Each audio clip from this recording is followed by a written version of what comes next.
بسم اللہ الرحمن الرحیم۔ اکثر بھائیوں میں یہ بے چینی پائی جاتی ہے کہ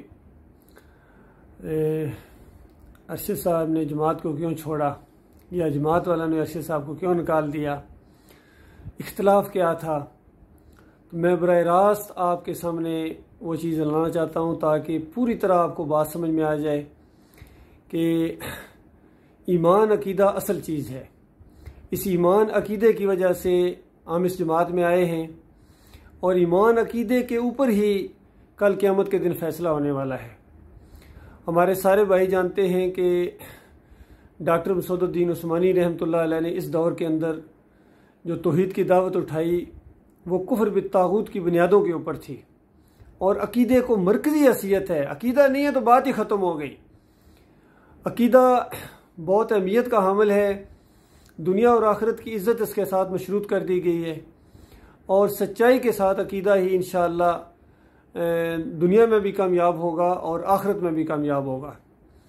اب یہ لوگ دھوکہ دینے کی کوشش کرتے ہیں لوگوں کو، اور کہتے ہیں کہ یہ اسی عقیدے کو، بس اسی کا لفظ ان کو آیا ہوا، اسی کی تشریح نہیں کرتے ہیں، اور یا لوگوں کو پتہ ہی نہیں ہے، اور خاص کر نئے لوگ اس کے اندر شامل ہو رہے ہیں، ان کو جماعت کے بنیادی عقیدے کا شاید معلوم نہ ہو۔ تو میں آپ کے سامنے وہ ڈاکٹر صاحب کی کلپ سنانا چاہ رہا ہوں، اور پھر حنیف صاحب کا وہ کلپ اور ان کا عقیدہ بھی آپ کے سامنے پیش کروں گا، اور آپ خود اس نتیجے پر پہنچیں کہ یہ دو عقیدے ایک دوسرے کی ضد ہیں، اور ایک کا انداز دیکھیے، ڈاکٹر صاحب کا مجاہدانہ انداز ہے، انہوں نے شرک کے دروازوں کو بند کرنے کی کوشش کی ہے، اور حنیف صاحب نے انہی دروازوں کو پھر کھول دیا۔ تو یہ آپ اپنے کانوں سے سنیے ڈاکٹر صاحب رحمۃ اللہ علیہ کا عقیدہ سجدہ خاندان یعقوب علیہ السلام کے بارے میں، کہ انہوں نے یہ سجدہ شکر گزاری کا کیا تھا اور اللہ کو کیا تھا اس رحمتوں کی وجہ سے جو اللہ نے کی، اور یہ یوسف علیہ السلام کو سجدہ نہیں تھا۔ اور دوسرے کلپ کے اندر ڈاکٹر صاحب کا فتویٰ ہے کہ جو یوسف علیہ السلام کو سجدہ مانتے ہیں ان کا ایمان صحیح نہیں ہے۔ تو آپ غور کرو میرے بھائیو، ایک عالم دین اور موحد عالم دین، اور جو ان سب سے یہ سارے اگر مل جائیں آج جتنے موجودہ یہ یوسف علیہ السلام کو سجدہ ثابت کرتے ہیں، اگر یہ سارے اکٹھے ہو جائیں، ان کے علم کو اکٹھا کر دیا جائے، تو یہ ڈاکٹر صاحب کے مقابلے میں ایسے ہی جیسے سورج کے مقابلے میں ایک موم بتی، اور موم بتی بھی ذرا گھٹیا قسم کی۔ تو یہ آپ اپنی کانوں سے یہ عقیدہ ڈاکٹر صاحب کا سنیے۔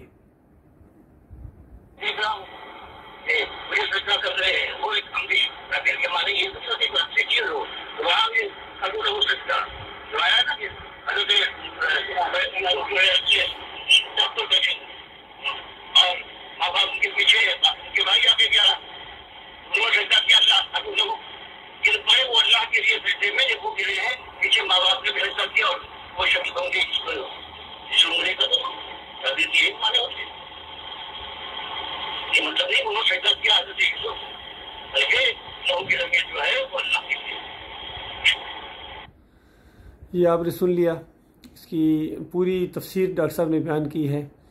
اب آپ اپنے کانوں سے سنیے کہ ڈاکٹر صاحب کس انداز سے فتویٰ لگا رہے ہیں دوسرے کلپ کے اندر، اور یہ بات بہت زیادہ ڈسکس کی جاتی تھی۔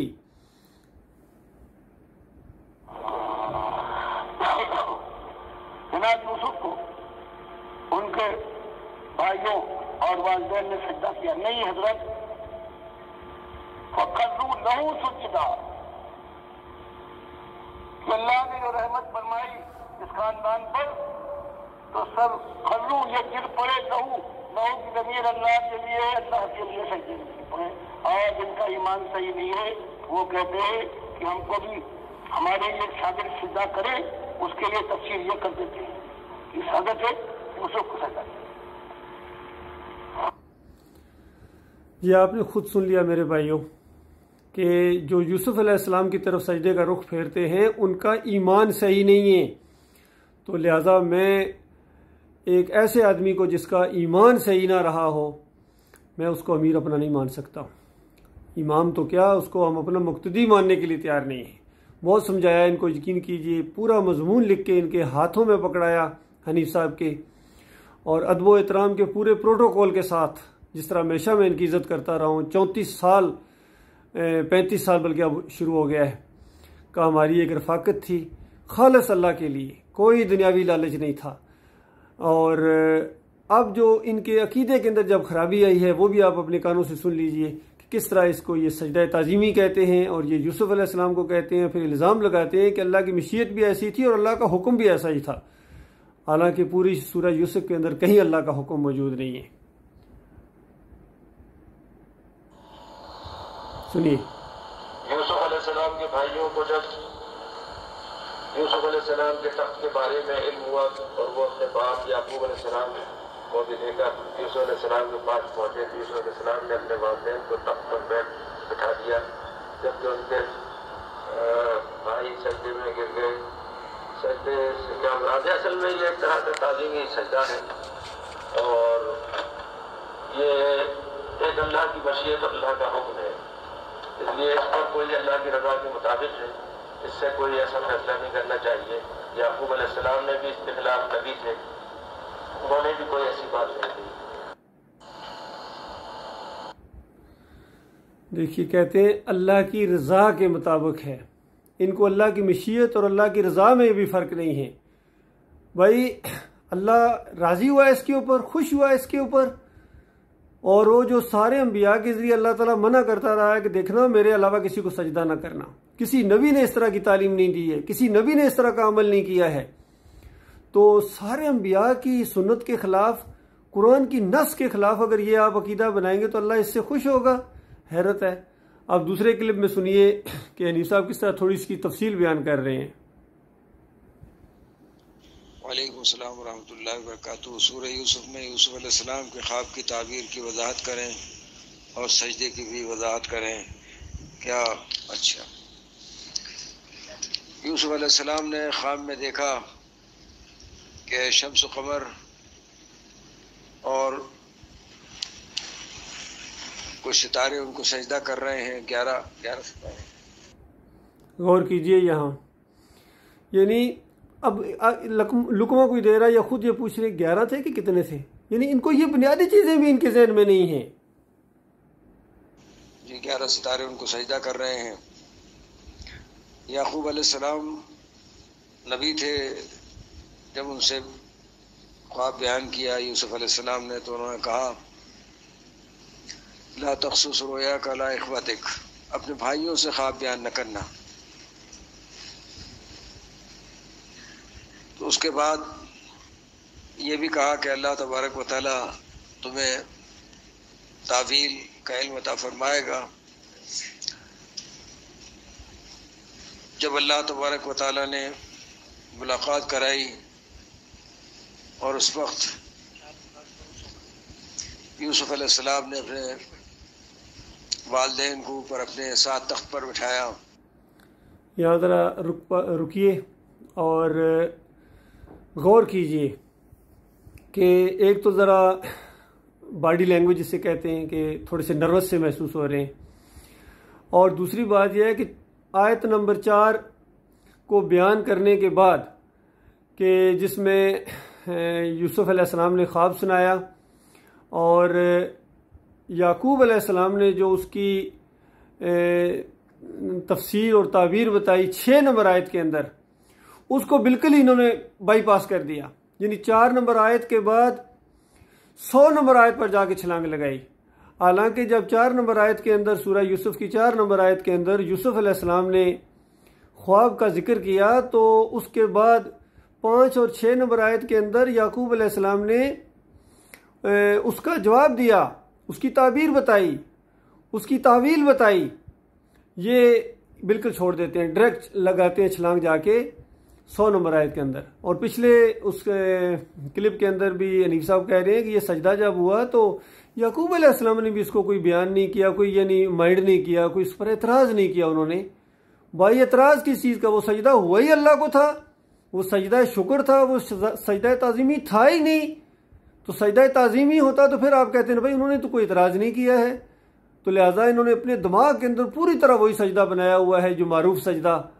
اور اس سے پہلے ایک مضمون جو حبل اللہ 17 کے اندر لکھا گیا تھا، اس میں لکھا گیا تھا کہ لغوی معنوں میں ہے، اور رہا جو معروف سجدہ وہ تو سوال ہی نہیں پیدا ہوتا، ہر امت کے اندر، ہر شریعت کے اندر وہ ناجائز ہے، حرام ہے، شرک ہے، خارج از امکان ہے۔ یہ تک لکھا ہوا تھا کہ معروف سجدہ نہیں ہے، اور پھر اسی سے آپ پھر گئے اور پھر یہ اس معروف سجدے کے قائل ہو گئے کہ نہیں سجدہ ہوا ہے۔ اب آپ آگے سنیے کس طرح اس کو بیان کر رہے ہیں۔ تو شکر گزاری کے طور پر وہ سجدے میں گرے۔ آپ غور کیجئے، کہتے ہیں شکر گزاری کے طور پر وہ سجدے میں گرے، شکر گزاری کے طور پر۔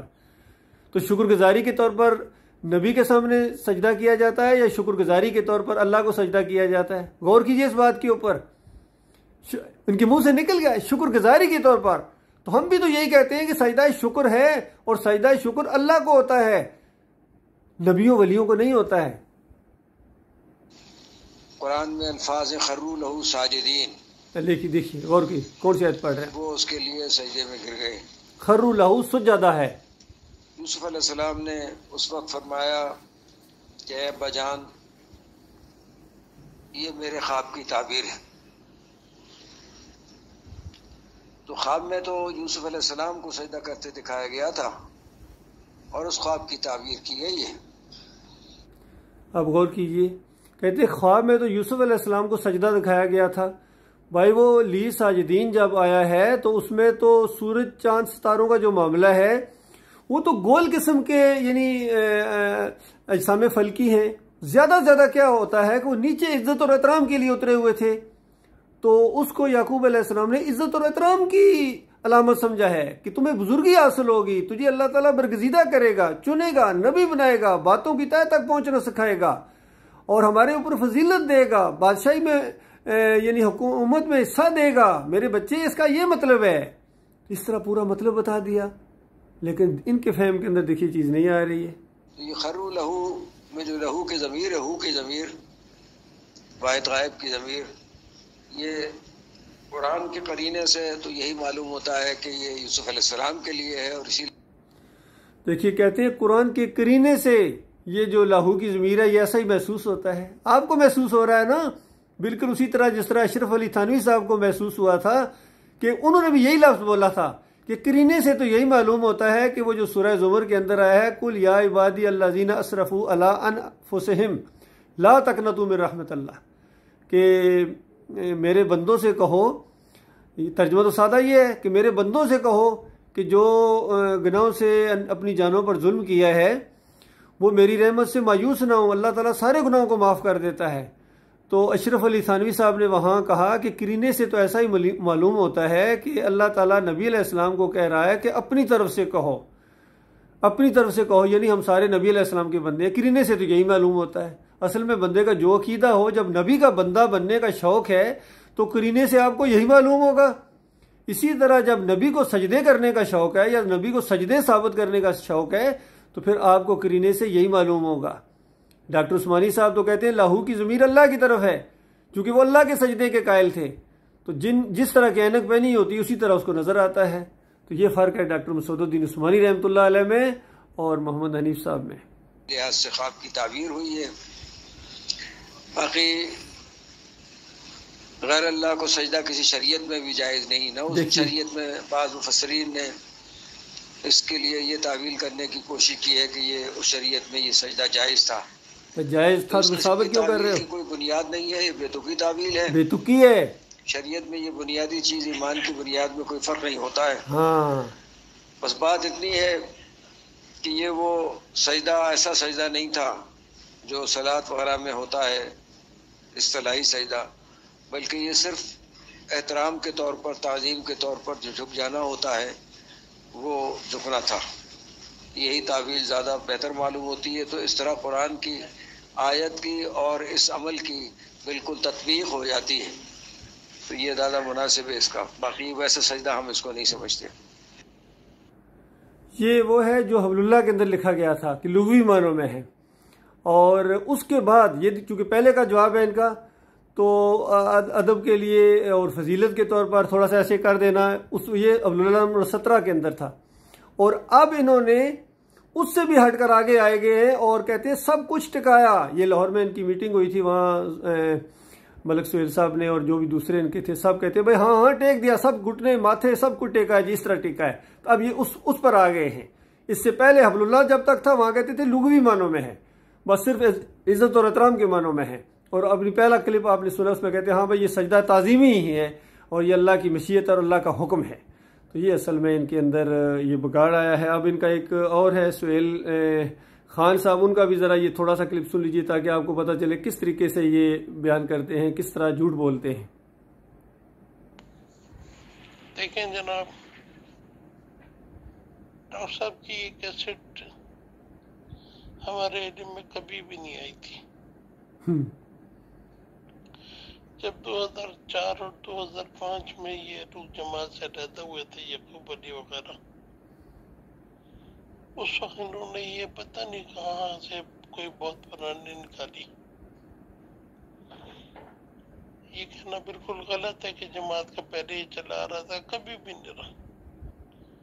آج بھی ڈاکٹر صاحب کے اب غور کی کہتے ہیں پتہ نہیں کہاں سے نکالی، پتہ نہیں، اور نکل تو آئی نا، 10 تو موجود تھے. دوسرے لوگوں نے بھی گواہیاں دی ہیں، جس طرح زرار لطیف کی گواہی تھی، وہ لاہور والے کہتے ہیں میں اکثر ڈاکٹر صاحب کے ساتھ جب ہوتا تھا اور آخری دورے میں بھی ڈاکٹر صاحب رحمۃ اللہ علیہ اسی طرح جواب دیا کرتے تھے کہ یہ لاہو کی ضمیر اللہ کی طرف ہے اور یہ سجدہ شکر ہے اور یہ سجدہ تعظیمی نہیں ہے. لوگوں نے گواہیاں بھی دیں، ارشد ظفر صاحب نے گواہی دی، سردار اشرف صاحب نے گواہیاں دیں جو پرانے ساتھی تھے ڈاکٹر صاحب کے، لیکن ان کے اوپر اثر ہی نہیں ہوتا. پتہ نہیں کہاں سے نکل آئی. بھائی نکل آئی تو خوش ہونا چاہیے تھا، صحیح تفسیر آپ کے سامنے آ گئی ہے اور آپ ایک شرکیہ تفسیر سے بچ گئے، یعنی بچ جائیں گے اگر مان لیں تو. یہ تو خوش ہونا چاہیے تھا. ان کو اتنی تکلیف ہوئی اس سے. اب جو بھی ان کے کسی گروپ کے اندر ڈاکٹر عثمانی رحمۃ اللہ علیہ کی یہ تفسیر ڈالتا ہے، اس کو یہ گروپ سے نکال دیتے ہیں، اس کی وہ پیشی کراتے ہیں. اس قدر ان کو نفرت ہے جو ہے یعنی اللہ کی توحید سے، اللہ کی وحدانیت سے اور مومنانہ تفسیر سے. اور دوسری جو مشرکانہ تفسیر ہے ابن کثیر والی، اس کو انہوں نے اپنا لیا ہے. مسلک پرستی والی تفسیر کو انہوں نے اپنا لیا ہے. اللہ تعالیٰ ان کو ہدایت دے، اللہ تعالیٰ ان کو غور و فکر کی توفیق عطا فرمائے اور ہمارے دوسرے بھائیوں کو غور و فکر کی توفیق عطا فرمائے کہ وہ جا کے ان سے بات چیت کریں اور ان کو احساس دلائیں کہ چند دنوں کا یہ معاملہ ہے. کیوں ضد اور انا کا مسئلہ آپ لوگوں نے بنا لیا ہے؟ کیوں اس عقیدے سے جو بنیادی عقیدہ ہے ڈاکٹر صاحب جس کی تفسیر کر کے گئے ہیں، تمہیں کیا پریشانی ہوتی ہے اس کو مانتے ہوئے؟ اور اس طرح آپس میں نفرتیں اور ٹکڑے اور آپس میں یہ جو ہے نا محاذہ رائی کی کیفیت آپ لوگوں نے پیدا کر دی ہے. تو آپ آگے جا کے دوسرے فرقوں کو کے ساتھ کس طرح مقابلہ کریں گے؟ پوری دنیا کے ساتھ آپ کیسا مقابلہ کریں گے؟ آپ نہیں کر سکتے ہیں جب آپ کے اندر عقیدے کی خرابی آ گئی ہے. تو اس طریقے سے اللہ تعالیٰ سے دعا بھی ہے. ابھی زندہ ہے، حالانکہ کافی معمر ہو گئے ہیں حنیف صاحب، کافی میرے خیال میں 90-95 سال ان کی عمر ہو گئی ہے. اور اس عمر میں آ کے اگر انہوں نے ان کے عقیدے کے اندر یہ خرابی آ گئی ہے تو پھر تو ظاہری بات ہے سارے اعمال برباد ہو جاتے ہیں. اللہ تعالیٰ ان کے اندر کچھ احساس پیدا کرے اور دوسرے بھائیوں میں بھی کہ ان کو سمجھائیں جا کے، تاکہ جماعت اپنے اصلی موقف کے اوپر آ جائے اور سارے بھائی اکٹھے ہو جائیں اور پھر اللہ کے دین کی دعوت اسی طریقے سے دیں جس طرح پہلے. باقی اگر یہ توبہ نہیں کریں گے تو ظاہری بات ہے جو یہ ہیرے بکھر گئے ہیں آہستہ آہستہ یہ پھر اکٹھے ہو جائیں گے اور جماعت پھر مضبوط بنیادوں کے اوپر انشاءاللہ اپنا نظم قائم کرے گی اور اسی انداز سے ہم دعوت کو آگے لے کر چلیں گے جس طرح ڈاکٹر صاحب نے جس شان کے ساتھ اس دعوت کو اٹھایا تھا، اور انشاءاللہ اسی دعوت کو بلکہ اس سے زیادہ جوش و خروش کے ساتھ انشاءاللہ ہم اس کو آگے بڑھانے کی کوشش کریں گے. اللہ ہم سب کا حامی و ناصر.